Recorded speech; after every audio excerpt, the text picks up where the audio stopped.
안녕하세요. 저는 서울대학교 치과병원 구강아간면외과에서 근무하고 있는 양훈주입니다. 대한아간면 성형제거내과와 함께하는 대놀 TV 수요 세미나에서 얘기할 수 있는 기회를 주셔서 감사드리며 오늘 20분 동안 턱교정 수술에서의 디지털 워크플로우라는 주제로 말씀을 드리려고 합니다. 다들 잘 아시는 것처럼 턱교정 수술은 상하악골을 이동함으로써 악골의 위치 부조화를 해소하고 교합 및 안모를 개선하는 수술입니다. 통상적으로 위아래 턱을 동시에 수술하는 양악 수술을 시행할 때에는 인터미디에이트 웨이퍼를 이용해서 상악을 재위치하고 파이널 웨이퍼로 하악을 재위치하게 됩니다. 현재 환자에게 어떠한 교합적인 안모적인 문제가 있는지를 임상 진단과 방사선 진단을 통해 파악해야 되고요. 상하악골을 어떻게 재위치하는 것이 좋을지 치료 계획을 수립하게 되는데요. 치료 계획을 수술 중에 적용할 수 있게 해주는 수단이 인터미디에이트 웨이퍼와 파이널 웨이퍼인 겁니다. 그런데 이 진단, 치료 계획 수립 과정이 참 많이 바뀌고 있다는 생각이 듭니다. 전화기 개발되는 속도만큼이나 빠르게 변화한다는 생각이 들 때가 많습니다. 유선 전화기만 있었던 어렸을 때부터 PCI, 2G 폰을 거쳐서 지금은 심지어 스마트폰이 접히는 이제 시대잖아요. 이제 곧 말리게 된다는 얘기도 있고요. 지금 유치원생한테 이런 이미지를 보여주면 이게 전화기 표시인 줄 모른다는 얘기들도 이제 종종 하곤 합니다. 턱교정 수술 준비 과정도 이처럼 빠르게 바뀌고 있습니다. 엑스레이로 STO를 하고 모델 서저리를 해서 웨이퍼를 만드는 수술 준비 과정이 불과 제가 수련을 받았던 한 10여 년 전에 이제 스탠다드한 방식이었는데요. 물론 아직 교과서에 이런 방식들이 남아있긴 하지만 이제는 구강아간면외과에서 수련을 받고 있는 저희 전공의들도 이런 모델 서저리를 실제로 해본 적이 없다라고 얘기를 합니다. 이때도 저희가 3D CT를 찍어가지고 촬영을 해서 이용을 했지만 이때 CT의 목적은 대개 뼈의 형태나 두께를 측정하고 신경 주행 등을 파악하기 위한 목적이었습니다. CT의 활용 범위는 점점 넓어져서 현재에는 턱교정 수술을 준비할 때 가장 핵심적인 툴이라고 해도 무방할 것 같습니다. 병원마다 술자마다 턱교정 수술을 준비하는 과정은 조금씩 다를 수 있는데요. 이거는 제가 수술을 준비하는 과정이라고 보시면 됩니다. 저는 임상 진단과 레터럴 셉을 이용한 STO로 1차 치료 계획을 세우게 되고요. 3D CT로 상하악골의 버추얼 오스티오토미를 시행하고 1차 치료 계획을 여기에 접목해서 시뮬레이션을 해봅니다. 결과를 보고 계획이 좀 더 다듬어지게 되고요. 이제 최종 악골 위치가 결정되면 인터미디에이트 웨이퍼는 3D 프린팅으로 만들고 파이널 웨이퍼는 레진으로 기공 작업을 해서 만들고 있습니다. 사실 저는 하나의 시뮬레이션 프로그램을 선택해서 쓰기보다는 다양한 프로그램을 그때그때 단계에 적용해서 수술 준비를 하고 있는데요. 디지털을 적용하면서 생각했던 이 과정에서의 여러 포인트들을 오늘 그중 몇 가지만 말씀드리도록 하겠습니다. 첫 번째, 3D CT 촬영은 CR 상태에서 진행하는 것이 필요합니다. CO-CR 디스크리펀시라고 합니다. 이 환자는 CO와 CR 왁스 화이트를 물린 상태로 2번 CT 촬영을 해보았는데요. 이렇게 CO와 CR 상태가 차이를 보입니다. CO-CR 디스크리펀시가 클래스 3 환자 같은 경우에는 별로 보이지가 않는데요. 비대칭 환자들은 주로 턱끝이 편의되어 있는 그 작은 쪽 턱관절에서 주로 나타나게 되고요. 트랜스크레니얼을 찍어보면 좌측 TMJ에서 인트라아티큘러 스페이스가 다소 더 넓게 보이고요. CO 상태일 때보다 CR 가이드를 해서 왁스 화이트를 물리고 셉을 찍어보면 하악골이 보다 좌측으로 틀어지는 것을 보실 수 있습니다. 또 다른 예로는 이제 클래스 2 환자 중에서 특히 하악 과두가 작거나 흡수되어 있는 분들이 많은데요. 이런 분들도 CO-CR 디스크리펀시가 종종 나타나곤 합니다. CR보다 이렇게 CO 상태에서 하악 과두가 전하방으로 변이되어 있는 것을 보실 수가 있습니다. 측모에서 보면 CO보다 CR에서 하악골이 후방으로 들어가면서 오버짓이 증가하는 경우들이 있고요. 이렇게 CO-CR 디스크리펀시가 있는 환자들에서 CR로 과두가 포사 내에 잘 시팅된 위치가 아니라 CO 상태로 아니면 CR 가이드를 했는데 에러가 나서 과두가 관절하에 잘 들어가 있지 않은 상태로 CT가 찍혔다고 가정해 보면요. 잘못된 하악 위치에 대해서 수술 목표대로 이동된 상악 위치로 그 사이 교합 관계를 이용을 해서 인터미디에이트 웨이퍼를 만들게 되잖아요. 모술자가 수술 중에 환자가 CT를 찍을 때 보였던 하악과대의 위치를 손으로 재현해낼 수만 있다면 이 인터미디에이트 웨이퍼로도 수술을 계획대로 진행할 수가 있겠지만 근위환자가 들어가 있는 상태이기 때문에 그게 쉽지는 않습니다. 하악은 분명히 CR 상태로 가이드가 될 거고 상악골은 수술과는 다른 위치로 재위치됩니다. 즉 하악과두가 빠져 있었던 쪽으로 미드라인이 변이되고 캔팅이 발생하게 됩니다. 이런 수술 오차를 줄이기 위해서 CR 가이드가 된 상태로 CT를 촬영하는 것이 필수적이다. 그리고 만약에 CR 가이드에 어려움이 있거나 불가피하게 에러가 발생을 해가지고 CT를 찍어보니 하악과두의 위치가 부정확한 상태라고 생각되는 경우라면 상악골보다 하악골을 먼저 수술하는 맨디블 퍼스트 서저리를 시행하는 것이 낫다고 생각을 합니다. 다음은 3D 모델링과 3D 어널리시스입니다.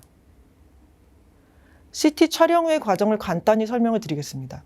CT 영상에는 메탈 아티팩트가 있기 때문에 그 상태로 치아상의 랜드마크를 잡을 수가 없습니다. 그래서 CT로 안면골을 3차원 모델링을 시행한 후에 치아 표면을 깨끗하게 치환하는 것이 필요합니다. 이제 이렇게 모델을 스캔하는 방식과 인트라오럴 스캐너를 이용하는 방식을 둘 다 이용할 수 있는데요.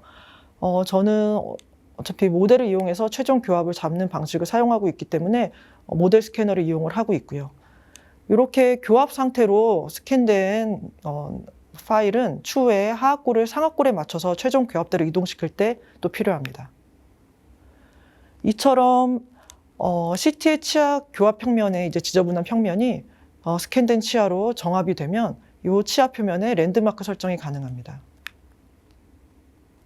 그 다음의 과정은 CT 리오리엔테이션입니다. MDCT 혹은 CBCT를 이용해서 3DCT를 찍게 되는데요. 이렇게 누워서 찍거나 CBCT를 찍어서 찍게 되면 기계의 친 레스트나 헤드 레스트에 머리를 기대고 촬영하기 때문에 촬영된 CT에서 보이는 헤드 포스처가 실제와 동일하지는 않습니다. 그래서 CT에서 3D 모델을 똑바로 재위치하는 것이 필요하고 이것을 리오리엔테이션이라고 합니다. 리오리엔테이션 하는 방법은 다양합니다. FH 플레인이 대표적일 텐데요. 이렇게 스컬 랜드마크를 이용해서 기준 평면을 만드는 방법과 환자의 내추럴 헤드 포지션대로 CT를 회전시켜서 만드는 방법으로 크게 분류할 수 있습니다. 여기에서 내추럴 헤드 포지션 NHP는 사람이 서서 눈높이대로 먼 지평선을 바라보았을 때 헤드 포지션을 말합니다. 내추럴 헤드 포지션대로 리오리엔테이션 하는 방법도 다양하지만 저는 그 중에서 Pose from Orthography and Scaling and Iteration 이라는 방식인데요. 포짓이라고 합니다. 포짓 알고리즘을 적용해서 개발된 프로그램을 사용하고 있고요. 이 포짓 알고리즘을 간단히만 설명을 드리면 우주선을 도킹하거나 자동차 자율 주차 시스템 등에서 사용하는 방식이라고 생각하시면 될 것 같습니다. 3차원 물체가 2차원 평면에 투영이 될 때 이루는 모습으로 3차원 물체를 회전시킬 수 있다는 개념이고요. 이를 안면골에 적용을 하면 우선 저희가 CT를 촬영할 때 미리 사진을 찍는데요. 이렇게 얼굴에 방사선 불투과성 세라믹 구슬 4개 이상을 붙이고 사진 촬영을 하고 동시에 CT 촬영을 하게 됩니다. 이 구슬의 3차원적인 또한 2차원적인 위치 좌표를 이용을 해가지고 회전되는 양을 계산해낼 수가 있습니다. 현재는 이 프로그램을 사용한 경험이 좀 축적이 돼서 구슬을 붙이고 CT를 찍지 않고 촬영된 영상에서 소프티슈 랜드마크 몇 개를 이용을 해가지고 리오리엔테이션을 시행을 하고 있습니다. 프로그램상에서 계산된 로테이션 매트릭스를 넣으면 스컬이 이렇게 리오리엔테이션이 됩니다. 스컬 팬텀을 이용해서 정확도를 분석해 보았는데요. 피치 각도가 가장 큰 에러를 보였는데 0.17도 정도에 불과해서 임상적으로 사용하기에 큰 문제가 없었고요. 다른 리오리엔테이션을 사용한 다른 리오리엔테이션 방법과 비교해 보았을 때 이 포짓 알고리즘을 이용한 방식이 내추럴 헤드 포지션을 재현하는데 가장 정확도가 좋았었기 때문에 이 방법을 신뢰하고 사용을 하고 있습니다. 실제 프로그램 적용은 이렇게 됩니다. 포토를 바탕으로 계산된 로테이션 매트릭스를 불러오면 CT의 STL 모델이 회전이 됩니다. 다만 이 프로그램을 이용할 때 꼭 염두에 두어야 하는 점은 사진을 잘 찍어야 한다는 점입니다. 사진대로 CT가 회전되기 때문에 사진이 내추럴 헤드 포지션을 반영하지 못한 상태로 그러니까 삐딱하게 찍게 되면 문제가 있을 수 있습니다. 또한 이러한 내추럴 헤드 포지션이 턱 교정 수술 후에 변화할 수 있다는 점도 고려해야 될 점입니다. 이 논문을 보시면 이제 비대칭 환자들은 비대칭이 덜 드러나는 방식으로 헤드 틸트를 한다. 그리고 이는 수술 후에 자연스럽게 해소가 되고 해소된 상태로 1년 이상까지 개선된 상태가 유지된다고 보고된 바가 있습니다. 그렇기 때문에 환자를 임상적으로 평가할 때 환자가 보이는 헤드 포지션이 헤드 틸팅 습관이 반영된 것인지 아닌지를 감별해내는 것이 필요합니다. 이 환자분을 보시면요. 이제 비대칭을 주소로 내원하셨는데요. 초진 때 내추럴 헤드 포지션에서 확연한 눈높이 차이를 보였습니다. 코도 좀 휘어져 보였고요. 이 현재의 헤드 포지션이 비대칭을 덜 보이게 하기 위한 습관적인 헤드 틸트라 평가했고 헤드 포지션을 수정하기 위한 연습을 해보자고 환자랑 얘기를 했습니다. 자, 연습 후에 이제 변화된 머리 자세입니다. 눈높이 차이가 개선된 것을 보실 수가 있습니다. 이 헤드 포스처에 따라서 리오리엔테이션을 시행하였습니다. 헤드 리오리엔테이션이 된 후에는 이제 N 퍼펜디큘러 라인을 이제 페이셜 미드라인으로 설정을 하고 미드라인 데비에이션 양을 측정을 해낼 수가 있고요. 캔팅과 요잉량 또한 파악을 할 수가 있습니다. 이를 실제 환자에서 진단했던 임상 진단량과 비교를 해서 차이가 있는 경우는 혹시 사진이 잘못되어 있지는 않는지 재평가를 하고 있습니다. 이제는 시뮬레이션을 할 차례입니다. 버추얼 오스테오토미를 해야 되는데요. 실제 이런 소프트웨어에서 하는 버추얼 오스테오토미는 실제 수술상에서 이루어진 오스테오토미 라인과 최대한 유사한 방식이어야 한다고 생각하고 있습니다. 그래서 이 과정을 제가 직접 시행을 하고 있고 미믹스 프로그램을 이용해서 시행을 하고 있습니다. 통상적인 루포트1 SSRO 외에도 다양한 세그멘테이션도 원하는 대로 진행을 할 수가 있습니다. 상악골의 시뮬레이션 서저리, 즉 수술 이동은 플래닝이란 개발 프로그램을 사용하고 있고요. 미믹스로 세그멘테이션 된 스컬과 맥실라를 불러들여서 우선은 먼저 한 8개까지 레퍼런스 포인트를 이제 치아상에 아니면 악골상에 설정을 할 수가 있고요. 수술 이동은 타 프로그램과 마찬가지로 트랜슬레이션과 로테이션으로 이루어지고 있습니다. 이 프로그램의 장점은 이제 원하는 점을 회전 중심 또는 이동되는 점으로 정할 수 있다는 것과 또 이동량을 밀리미터 단위로 넣을 수 있어서 이제 직관적인 수술 계획 수립 및 이동이 가능하다는 것입니다. 실제 상악골 이동이 구현되는 방식입니다. 레퍼런스 포인트들이 이제 악골상에서 표시가 되고요. 캔팅 코렉션과 포스테리어 임팩션 등의 수술 이동이 계획대로 이루어지고 있습니다. 상악골이 이동된 이후에는 스컬과 맥실라 간의 보니 인터피어런스를 파악할 수 있게 프로그래밍 되어 있습니다. 자, 이제 케이스를 보면서 현재의 디지털 방식이 주는 이점에 대해서 살펴보겠습니다. 첫 번째 환자는 20대 남한이었고요. 클래스 3 환자였습니다. 정확히 말하면 이렇게 리트루시브한 친 프로파일을 보이는 바이맥설리 프로트루전이고 네거티브 오브제 오바이트를 보이고 있습니다. 통상의 임상 진단을 통해서 다음과 같은 정보를 얻을 수가 있었습니다. 파노라마와 세팔로 그리고 CT 촬영을 시행하였습니다. 레터럴 셉을 이용을 해서 OP 플랜을 먼저 세워보았습니다. 이제 맥실라가 돌출되어 있기 때문에 맥실라 셋백이 필요한데 통상적인 투조를 시행했을 경우에는 친이 너무 따라 들어가서 친 뉴트루전이 너무 심하게 될 것 같아서 이 방법으로 수술할 수는 없었고 하악 양측 소구치 발치를 하고 하악 ASO를 추가하는 방식으로 수술 방법을 결정했습니다. 교정과 선생님과 얘기해서 파이널 교합을 잡았고요. 다음과 같이 수술 이동량을 임상 진단 결과와 2D STO만을 이용해서 1차적으로 결정하였습니다. 1차적으로 이제 결정된 수술 계획을 버추얼 오스테오토미를 시행한 이후에 시뮬레이션 서저리에 반영을 해보았습니다. 이렇게 수술 이동이 진행이 될 수가 있고요. 이동된 결과를 살펴보니 미드라인이 과하게 좌측으로 옮겨졌고 하악체가 좌측으로 회전되어 있는 모습이 보였습니다. 이쪽에 좀 튀어나와 보이죠. 측모는 뭐 그렇게 나빠 보이진 않았습니다. 시뮬레이션 결과를 바탕으로 미드라인과 요인 코렉션 양이 수정되었습니다. 그리고 1차 시뮬레이션 결과가 이렇게 수정될 수 있었습니다. 이 환자에서처럼 요잉을 정확하게 수정할 수 있다는 것은 디지털 방식의 가장 큰 이점이라고 생각을 합니다. 이를 통해서 보다 대칭적인 안무를 이룰 수가 있고요. 수술할 때 과거에 시행되었던 과한 그라인딩 등이 이제 조금 줄어드는 그런 장점을 얻게 되는 것 같습니다.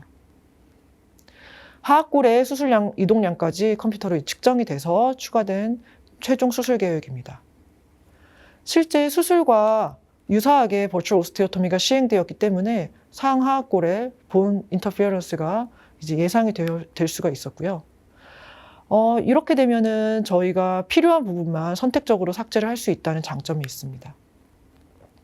ASO도 어느 정도의 골을 잘라내야 되는지, 몇 미리 스크류를 사용을 하면 고정이 될 수 있는지 측정이 미리 가능해서 수술 시간을 단축하고 불필요한 골 삭제를 최소화할 수 있기 때문에 조금 더 안정적으로 수술이 진행이 될 수가 있습니다. 수술 직후 파노라마입니다.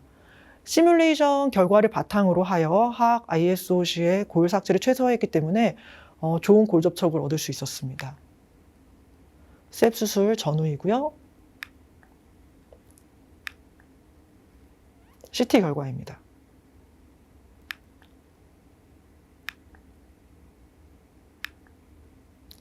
수술 후 교정 시작할 때의 모습입니다. 아직 부종이 꽤 남아있긴 하지만 안모가 많이 개선된 모습을 보실 수가 있습니다. 다음 환자는 헤미페이셜 마이크로조미아로 진단된 25세 여자 환자였고요. 좌측 하악골이 이렇게 형태 이상을 동반하였고 심한 비대칭을 보이고 있었습니다. 수술 계획 수립 후에 이와 같이 시뮬레이션 서저리가 시행이 되었는데요. 보시면 본인 인터피어런스가 매우 적게 파악이 되었고요. 이렇다는 것은 그 골 삭제가 정말 선택적으로 이루어져야 된다는 것입니다. 만약 그렇지 않고 불필요한 부분까지 삭제가 되었을 경우에는 기존의 골 접촉량이 매우 적기 때문에 수루 안정성이 매우 떨어질 수 있다는 것을 의미하기도 합니다. 또한 시뮬레이션 상에서 이렇게 상악골과 스컬 간의 골 간격이 매우 클 것으로 예상이 되었고 하악골에서도 레프트 레이머스의 본 디펙트가 발생될 것이 예상되었습니다. 맨디블에서 얻은 뼈로는, 그러니까 뼈를 얻을 수 있는 것이 많이 없었고 그 남아있는 뼈로도 이 갭을 메우기는 부족하다고 생각을 해서 일리약본을 같이 하기로 결정을 하였고 일리약본을 필요한 만큼 떼서 상악골은 블럭본으로, 이제 하악골은 골을 분쇄해서 파티큘레이티드 본으로 골이식을 시행하였습니다. 수술은 다음과 같은 계획으로 시행이 되었습니다. 술전 수루 6개월대 안모 변화이고요. 이렇게 좌측 하악의 볼륨 부족이 계속 잔존할 수밖에 없어서 현재는 이제 페이셜 임플란트를 제작해서 넣는 방법을 환자분과 상의 중입니다. 다음 환자는 22세 남한입니다. 이제 교정과에서 의뢰가 됐는데 악군 부조화가 있어가지고 포스테리어 딥바이트가 우측에 발생했던 환자입니다. 그래서 우측의 술전 교정이 더 이상 이루어질 수가 없다, 펴지지가 않는다라는 이유로 의뢰가 됐고요. 하악 우측이 설측으로 이렇게 회전되어 있고 상악 우측은 과도하게 하방으로 정출되어 있는 것을 보실 수가 있습니다. 이 문제를 해결하려고 봐봤더니 우측 견치부터 제2대구치까지 3개, 2개 치아로 나뉘어서 세그멘테이션을 했어야 하고요. 또 하악골은 44번부터 뒤에 3개 치아를 세그멘테이션을 하는 것이 필요했습니다. 그래서 루포트 1과 상하악골의 세그멘테이션 수술이 시뮬레이션 되었습니다. 물론 2차적인 양악 수술이 계획이 되었지만 워낙 이제 요잉량이 많았기 때문에 이번 수술에서 맥실라를 다소 후방을 좌측으로 요잉 코렉션을 해놓는 것으로 계획이 세워졌습니다. 시뮬레이션 결과에 따라서 자세히 살펴보면 다음과 같습니다. 우측 상악골 세그멘트 수술이 좀 난감했습니다, 사실. 치근 이개가 뭐 충분히 되어 있는 것도 아니었고 그렇게 수술 준비를 할 수 있는 시간적 여유가 있었던 것도 아니기 때문에 치아 손상을 피하기 위해서 정확하게 저희가 계산했던 수술 이동량을 수술장에서 옮겨가는 것이 필요했고요. 그리고 옮겨가는 것이 필요했습니다. 그래서 이렇게 계획된 수술, 그리고 마찬가지로 세그멘트 간에, 그리고 세그먼트와 맥실라와 스컬 간에 충돌되는 부분을 미리 파악을 해서 골 삭제량을 염두에 두었고요. 수술은 이렇게 이제 저희가 계산했던 수치만큼 그림을 그려서 이동되는 방식으로 상악 수술을 진행을 하였습니다. 하악에서는 이렇게 내측으로 변이되어 있던 하악 우측 구치부 3개 치아, 4개 치아였는데요. 요거를 외측으로 내밀어주는 세그멘테이션 수술이 계획이 되었습니다. 그래서 커팅되는 위치를 정확히 표기할 수 있도록 여러 위치에서 길이를 측정하고요. 시뮬레이션을 해보니 세그멘트의 설측 피질골과 이동된 다음에 이제 하악골의 협측 피질골의 충돌이 예상이 되었습니다. 이런 환자들 같은 경우에 특히 포스티리어 세그멘탈 오스테오토미를 시행을 할 때 요 골 갭을 너무 과도하게 삭제를 하다 보면은 세그먼트가 붕 뜨게 되는 경우들이 있고 그로 인해서 불안정성이 야기되는 경우들이 있습니다. 그래서 그리고 이 환자는 너브가 뭐 그렇게 안전하게 하방으로 지나는 환자가 아니었기 때문에 수술 계획을 요 본 인터피어런스만큼 윈도우를 따서 골 내부의 너브 위치를 파악을 한 이후에 설측 오스테오토미를 마저 시행하기로 했고요. 세그멘트가 이동되면 요 라인 위에 세그먼트가 얹어질 것이다 이렇게 계획을 세웠습니다. 그래서 수술 모습입니다. 이렇게 윈도우 양이 계산되는 것만큼 표시가 되고 윈도우를 딴 다음에 내부에서 너브 번들이 지나가는 것을 보실 수가 있고요. 세그먼트가 분리돼서 협측으로 회전되어 있고 안정적인 골 접촉을 얻을 수가 있었습니다. 이것은 이제 고정이 이루어진 다음의 모습입니다. 수술 전, 수술 후 CT입니다. 3D 시뮬레이션을 시행할 수 있기 때문에 이와 같은 복잡 증리를 컴플리케이션 없이 수술할 수 있었다라는 생각이 들고 단순한 뭐 비대칭 환자나 이런 세그멘테이션을 해야 되는 환자에서는 이런 3D 디지털 방식을 도입하는 것이 훨씬 큰 이점을 저희한테 준다라고 생각을 합니다. 오늘 말씀드린 것을 정리를 하면 제가 현재 턱 교정 수술을 준비하는 과정은 컨벤셔널한 방식과 디지털 워크의 콜라보라는 생각이 듭니다. 임상 진단과 수술 계획 수립에 세팔로가 여전히 중요한 역할을 하고 있고 2D 계획을 3D CT를 이용한 디지털 방식을 통해서 3차원적으로 구현을 하고 디테일한 수술 계획 수정을 하고 있습니다. 보다 정확한 디지털 워크플로우를 위해서는 CT 촬영 시에 CR 바이트를 물고 촬영하는 것이 필요하고 헤드 리오리엔테이션을 잘해야 합니다. 오스테오토미는 실제 수술과 유사하게 해야 시뮬레이션에 의해 본 인터피어런스를 정확히 파악할 수 있습니다. 디지털 워크플로우는 몇 가지 이점이 있는데요. 요잉 등 임상적으로 가늠하기 어려운 수술 계획 수립을 도와주고요. 본인 인터피어런스 파악을 해서 선택적인 골 삭제를 가능하게 해주는데 특히 본 컨택이 약한 환자들에게서 도움이 될 수 있습니다. 마지막으로 세그멘테이션이 복잡하게 진행되는 경우에도 이런 방식을 통해서 안전하게 수술이 진행될 수 있어서 컴플리케이션 발생을 줄일 수 있다고 생각을 합니다. 이상 금일 발표를 마치겠습니다. 질문이나 논의할 만한 사항이 있으시면 이메일로 연락 주시면 감사하겠습니다. 감사합니다.